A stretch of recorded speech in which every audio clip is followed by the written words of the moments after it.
How's it going, guys? Winner Kills here. Welcome to round 4.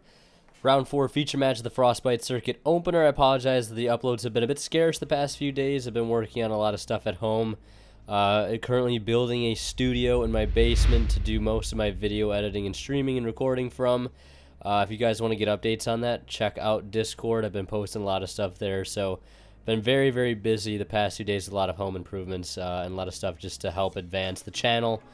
So yeah, very exciting stuff. But we do have here in round 4 Cyber Dragon versus Crusadia, and I believe in the middle of the match here we will be showing a pie chart of the top 16 decks after round 3, since of course this is round 4, and with it being after round 3 I will be sharing some deck lists with you guys in the community tab, so stay on the lookout for that. I'll probably be posting them several times a day. If I can remember, I'll probably actually just schedule all of those posts to go up. And I'll be sharing those lists with you guys. Mainly some of the most requested deck lists. So if you guys see any deck lists that pique your interest from the pie chart that will be shown in this video, please do not be afraid to let me know down in the comments. And things like that. So Cyber Dragon, piloted here by Arrows, he's sort of perfected a little bit of a different build. Now, I was expecting him to play in for Noble in this tournament, but he audibled a little bit last minute to go for Cyber Dragon, as that is one of his favorite decks. He's very, very good with the deck and has sort of taken a little bit of a different twist on it than what I've seen usually. Now, I know you're saying I was playing Fiber and Friends, but he is also running Karakuri in this deck as well. So he's going to go for the level 8 Karakuri Shogun model Bure. I'm not sure what the exact name is, but playing a very cool Karakuri engine and a bit of the graveyard setup here with the level 9 synchro, the Super Shogun Burebu, which I believe if something is like the battle position of something is changed, basically you can just target a monster in the field and banish it. So yeah, that'll create an interruption in of its own right with one of the cards that he's going to set up eventually in his graveyard. So you can imagine that will be there alongside ideally some of the perks that come with the with that Fiber and Friends package, Herald the Arclight being one of them, and possibly Borrowed Savage Dragon, Cyber Dragon Infinity as well, but did not open up well. And I believe he also might have said in the chat there he messed up the combo a little bit. And there is a Lightning Strike Kaiju on the Herald, and he's actually going to go ahead and search off of that, actually playing Saravis, which is not bad because it's basically going to protect that Bure, that Karakuri Super Shogun, I guess, Burebu, from something like Impermanence if you were to have it. But Rhoda for the Arborea, which is the only warrior Crusadia, and he's going to go for, again, that Karakuri Super Shogun effect. Again, it's going to change its battle position because of the monster in his grave, and it's going to banish that Arborea, and that has to be one of the most fragile points in any Crusadia deck. Now, he's not playing the Crusadia Synchro deck that I showed off a month or so ago with like Fiber and Friends. He's playing a very much tried and true, true to form Crusadia OTK deck. He is playing Parallel Exceed, I believe. It's just such a good card in this deck, and I'd be hard pressed to find anybody not playing it in Crusadia, because Parallel Exceed just fits so well. And there's the Borrowed Savage Dragon alongside Cyber Dragon Infinity. And as you might have guessed, this game is probably coming to a close with that much damage on the field. So yeah, Cyber Dragon going to take the 1-0 lead here in round 4. I believe both players at this point were X1. So this game does kind of matter a little bit for, points and tiebreakers, etc., etc. But as you can see here, here's a look at the top 16 decks after round 3. 2 Mech Invoke, 2 Adamantipator, 1 Musket, 1 Draco, 1 Cyber Dragon, 1 Altergeist, 1 Eldritch Evil Eye, 3 Dino decks, Sky Striker, Crusadia, and Salamangreat, and a Plunder, which you guys saw in that previous rounds. I believe doing well in the tournament so far. But overall, pretty diverse field still here in top 16. Dino being the most represented deck. Not a single pure Mech Knight, which breaks my heart. But it is what it is. So we're going to head into game 2, and I want to mention a quick shout out to Imperium Duelist. If you guys are interested in picking up anything on their site, do so using that discount code WinnerKills10 off. You'll save 10% off your entire order on their brand new Solemn Wars playmat. It is absolutely gorgeous. Check out their site now, guys. You're going to want to get that playmat before it sells out. Trust me on that one. And also, if you guys are buying anything on TCG Player, do not forget to use my affiliate link down in the description below. That first link. Any cards you buy using that link, I will get a small bit of revenue from your purchase. It'll go right back into the channel and is greatly appreciated and very, very helpful for, you know, allowing me to do what I do. So Cyber Dragon opting to go first here. Now, Cyber Dragon is one of those decks that we see being an OTK deck, but it can also be a very, very good combo deck. And we see that Cyber Dragon core with Machine Dupe, no Ash Blossom here. So that's a feels good, man, if you ask me. So far, very, very strong opening. But again, Crusadia is one of those decks that can also, I mean, really does like to go second 100%. But Cyber Dragon a bit more versatile in this matchup. Can be, if backed into a corner, go first and play into great effect. That game one wasn't really the best showing, since I do believe he messed up his combo somewhere. But I believe in some cases could possibly end on, you know, that Karakuri Berebu alongside Cyber Dragon Infinity. And then alongside that, something like Herald of the Arclight. So a pretty decent board.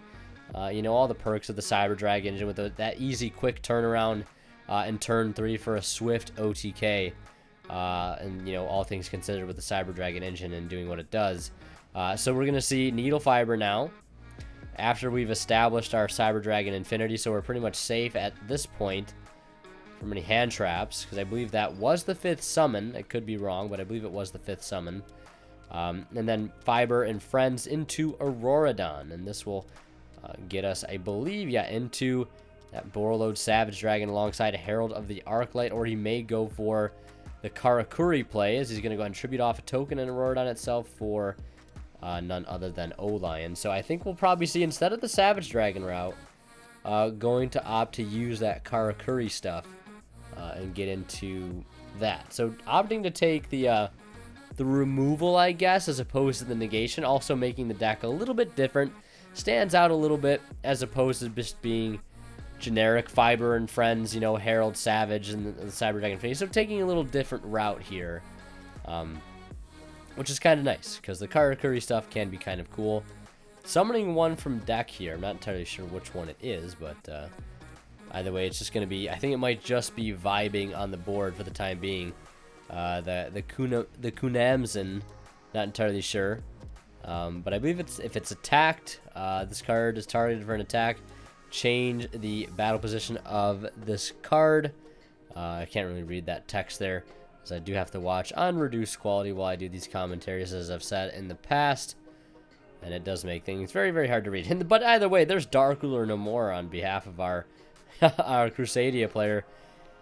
And there is a Lightning Storm, which may or may not be the best call, but I guess at this point it's sort of use it or lose it, because I feel like after this turn, it's not going to be too live. You're going to get very much diminishing returns on it, because you're going to commit a lot to your field right now, whether it goes, you know, for all monsters on his field or none of them. In this case, only one, really, as he's able to forcibly use that monster engrave to essentially dodge Lightning Storm.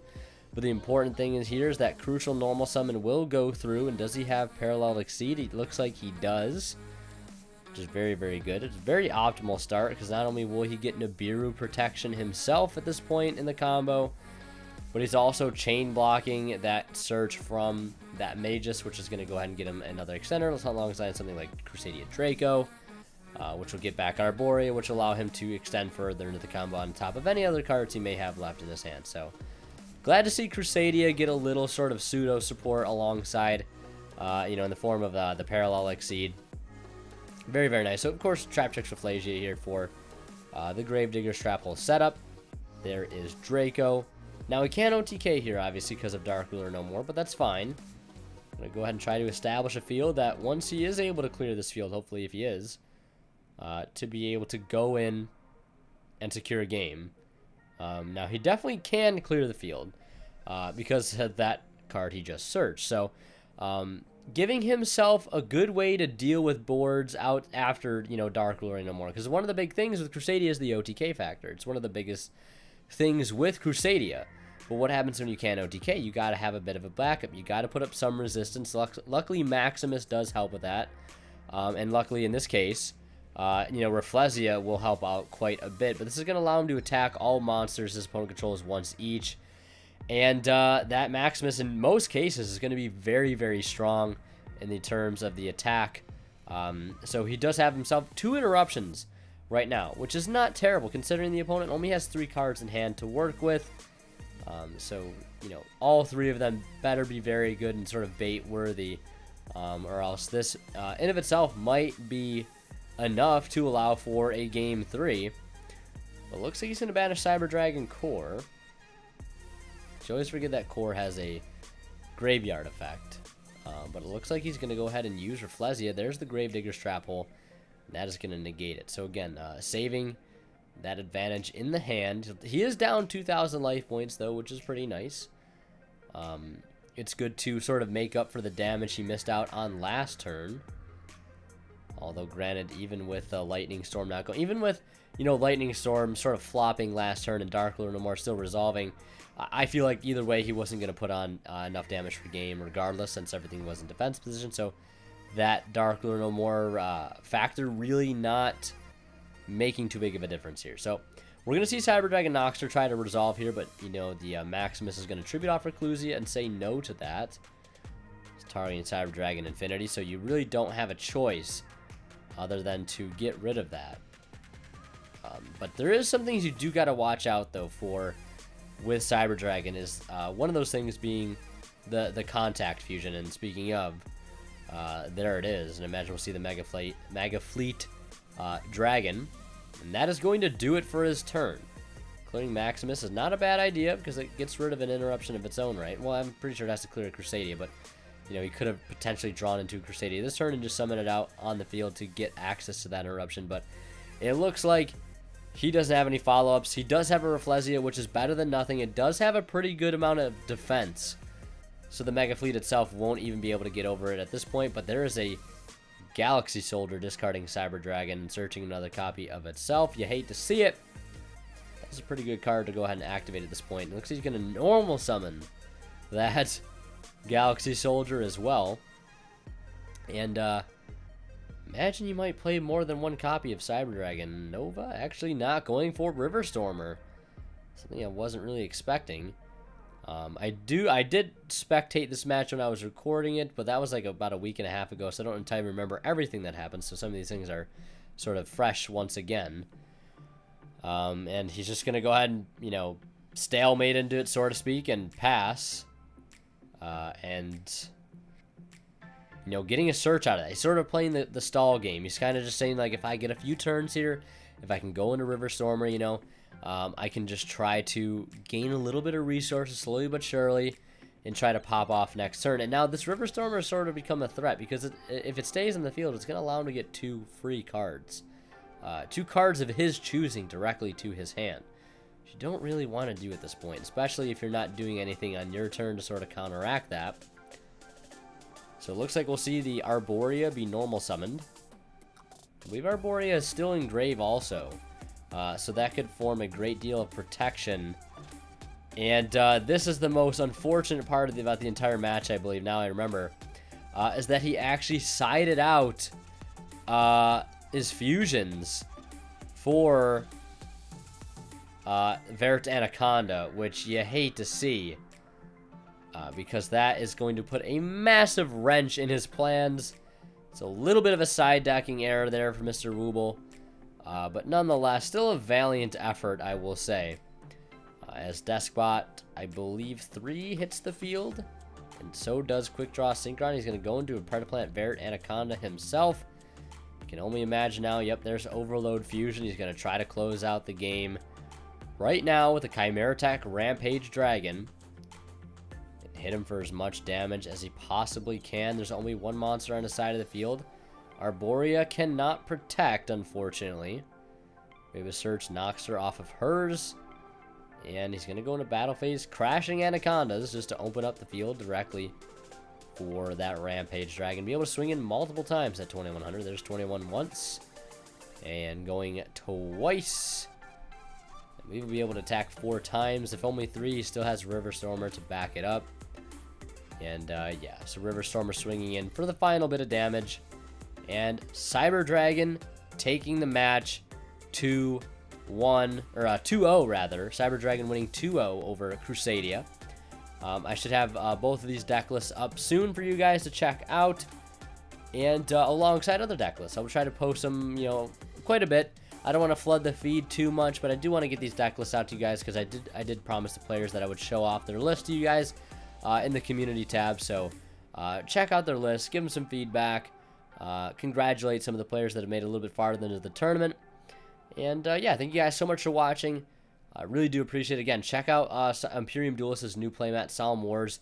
I'm waiting for mine in the mail. Really excited to show it to you guys in a brand new video. And again, for those still listening, the studio being built in my basement, super excited for that.